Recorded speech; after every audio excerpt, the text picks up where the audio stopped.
Dzień dobry Państwu, Paulina Wójcik, zapraszam na szczegóły prognozy pogody. Dzień rozpocznie się naprawdę pięknie i słoneczne.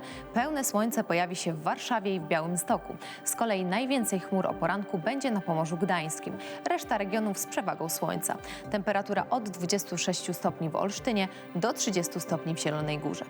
Po południu będzie apogeum upałów. Najniższa temperatura będzie w Gdańsku i tutaj 35 stopni, a najwyższa w Zielonej Górze i w Bydgoszczy aż 41 stopni. Pełne słońce przez cały dzień będzie w Krakowie i w Rzeszowie. Na zachodzie z kolei pochmurna aura z burzami i opadami deszczu. Porywy wiatru do 40 km na godzinę na południowym zachodzie. Dziękuję za uwagę. Pięknego dnia Państwu życzę.